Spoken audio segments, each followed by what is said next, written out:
오늘 우리에게 주신 하나님의 말씀은 스가랴 14장 12절에서 21절 말씀입니다. 구약성경 1326면에 있는 스가랴 14장 12절에서 21절 말씀입니다. 우리 한 절씩 교독하겠습니다.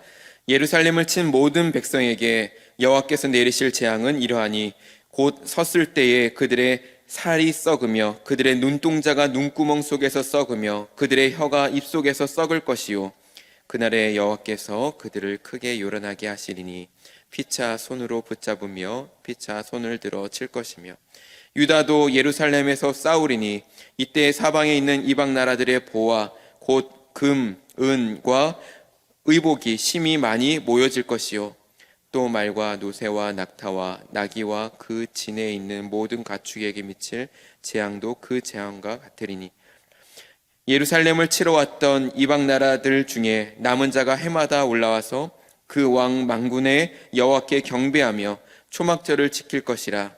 땅에 있는 족속들 중에 그 왕 만군의 여호와께 경배하러 예루살렘에 올라오지 아니한 자들에게는 비를 내리지 아니할 것인즉 만일 애굽 족속이 올라오지 아니할 때에는 비 내림이 있지 아니하리니 여호와께서 초막절을 지키러 올라오지 아니하는 이방 나라들의 사람을 치시는 재앙을 그에게 내리실 것이라. 애굽 사람이나 이방 나라 사람이나 초막절을 지키러 올라오지 아니하는 자가 받을 벌이 그러하니라. 그날에는 말 방울에까지 여호와께 성결이라 기록될 것이라. 여호와의 전에 있는 모든 솥이 제단 앞 주발과 다름이 없을 것이니 예루살렘과 유다의 모든 솥이 만군의 여호와의 성물이 될 것인즉 제사 드리는 자가 와서 이 솥을 가져다가 그것으로 고기를 삶으리라. 그날에는 만군의 여호와의 전에 가나안 사람이 다시 있지 아니하리라. 아멘. 하나님의 최후 승리라는 제목으로 말씀을 나누고자 합니다. 오늘은 선지자 스가랴의 마지막 장입니다. 오늘 말씀을 통해 하나님께서 우리에게 주시는 놀라운 약속과 소망의 메시지를 함께 나누고자 합니다. 이 말씀은 우리 모두의 삶의 목적이 무엇이며 우리가 바라보아야 할 마지막이 얼마나 영광스러운지를 가르쳐주고 있습니다. 오늘 본문은 다소 무서운 심판의 장면으로 시작하고 있죠. 하나님께서는 예루살렘을 치려 했던 모든 이방 나라들에게 끔찍한 재앙을 내리신다고 말씀합니다.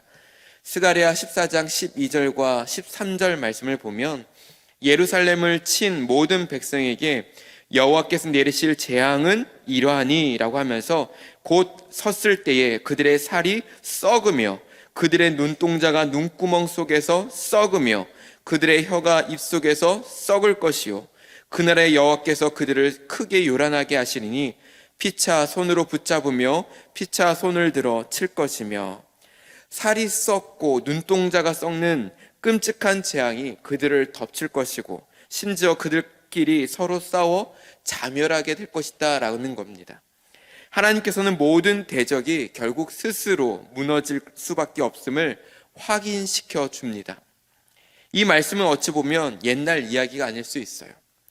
우리 세상도 마찬가지이죠. 여전히 뉴스에서는 갈등과 미움, 질투, 다툼의 소식이 끊이지 않습니다. 또한 자녀가 부모를, 부모가 자녀를 죽이는 일도, 끔찍한 일도 벌어지고 있어요. 개인적으로도 혹은 사회적으로도 우리는 때때로 이 세상이 정말 구원받을 수 있을까 하는 혼돈과 절망의 시대에 살아가고 있습니다. 그러나 우리에게 소망이 있는 것이 무엇입니까? 이 재앙의 이야기 속에서 하나님은 동시에 구원과 승리의 선포를 하신다는 거예요. 14절에서 보면 유다 백성들이 승리하여서 원수들의 보화 곧 금, 은, 의복을 취하게 될 것이라고 말씀합니다. 유다가 승리하는 이유는 그들의 군사적인 능력이 아니라 하나님께서 그들을 치셨기 때문이다 라는 거예요. 이것이 우리에게 주는 메시지입니다. 세상에 끊임없는 혼돈이 일어날지라도 하나님을 대적하는 모든 악의 세력은 결국 무너질 것입니다. 하나님의 자녀는 하나님의 도우심으로 마지막 날 구원받고 영광과 축복을 얻게 될 줄 믿습니다. 우리의 싸움은 우리의 힘으로 하는 것이 아닙니다. 우리가 주님 편에 서서 믿음을 지킬 때 하나님께서 우리의 가장 강력한 무기가 되어 주십니다. 힘든 상황이 닥쳐와도 이 사실을 기억할 때 우리는 절망하지 않을 수 있습니다. 하나님의 심판이 끝난 후에 세상은 놀라운 모습으로 변하게 되죠. 16절 말씀입니다. 예루살렘을 치러 왔던 이방 나라들 중에 남은 자가 해마다 올라와서 그 왕 만군의 여호와께 경배하며 초막절을 지킬 것이라. 하나님을 대적했던 이방 민족들까지도 이제는 돌아와서 하나님을 예배하게 됩니다. 그것도 초막절을 지키죠. 초막절을 지켜요. 초막절은 이스라엘 백성이 광야를 지날 때에 하나님께서 그들을 보호하고 인도하셨음을 기념하는 절기입니다. 이것은 우리에게 중요한 의미를 가져다 줍니다. 첫 번째는 예배는 선택이 아니라 생명이라는 거예요. 선택이 아니라 생명이라는 것입니다. 17절에서 19절에 이렇게 말씀하고 있습니다. 땅에 있는 족속들 중에 그 왕 만군의 여호와께 경배하러 예루살렘에 올라오지 아니하는 자들에게는 예배를 드리러 올라오지 않는 자들에게는 어떤 일이 일어나냐면은 비를 내리지 아니할 것인지.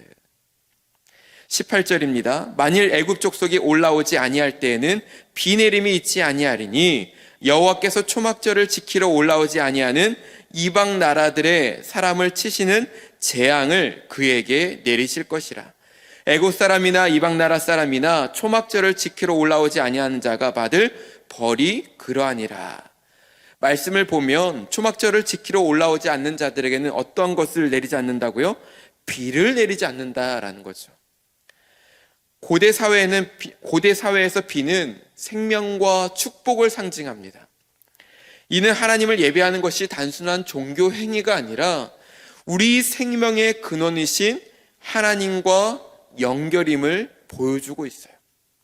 예배를 떠난 삶은 메마른 땅과 같습니다. 젊은 세대든 나이 든 세대든 예배의 자리는 생명처럼 지켜져야 합니다. 예배의 자리에 진정한 축복이 있음을 믿습니다. 두 번째는 모든 민족이 하나가 됩니다. 이방인들이 초막절을 지킨다는 것은 구원의 문이 이스라엘 백성들에게만 열린 것이 아니라 주를 믿고 예배하는 모든 자들에게 열려 있다는 것을 의미하는 것이죠. 예수 그리스도의 십자가를 통해 우리까지도 영적인 이스라엘이 된 것입니다.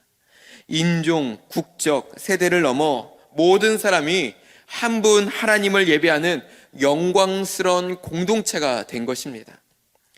오늘 주일 예배를 드리는 현장은 우리가 하나 되는 시간이며 하나님의 영광이 가득한 시간입니다.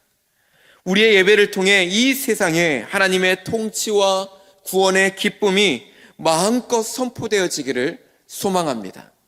말씀을 맺겠습니다. 스가랴 14장 12절부터 21절은 하나님의 주권과 영광이 결국 온 세상을 뒤덮을 것이다 라고 약속하고 있는 것입니다. 심판을 통해 악을 완전히 멸하시고 예배를 통해 모든 민족을 구원하실 것입니다. 우리의 삶의 가장 중요한 자리가 어디일까요?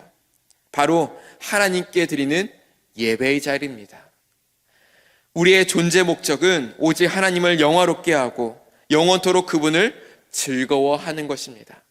이 영광스러운 목적을 향해 오늘 주일 거룩한 날 힘차게 나아가는 예배의 자리에 나아가는 저와 여러분들이 되어지기를 소망합니다. 기도하겠습니다. 사랑의 주님, 참으로 감사합니다.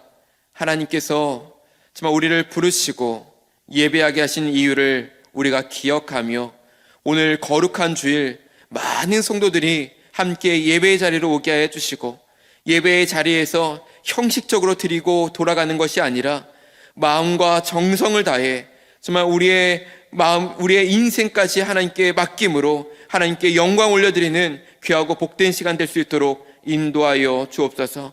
하나님께서 기뻐 받으신 예배가 되게 해주시고 또한 예배뿐 아니라 우리의 삶의 예배까지도 하나님께서 기뻐 받으시는 예배가 될 수 있도록 도와주옵소서. 이후에 우리가 드리는 모든 기도 하나님께서 응답하여 주시고 또한 우리의 마음까지도 주장하여 주옵소서. 모든 것 감사하며 예수 그리스도의 이름으로 기도드립니다. 아멘.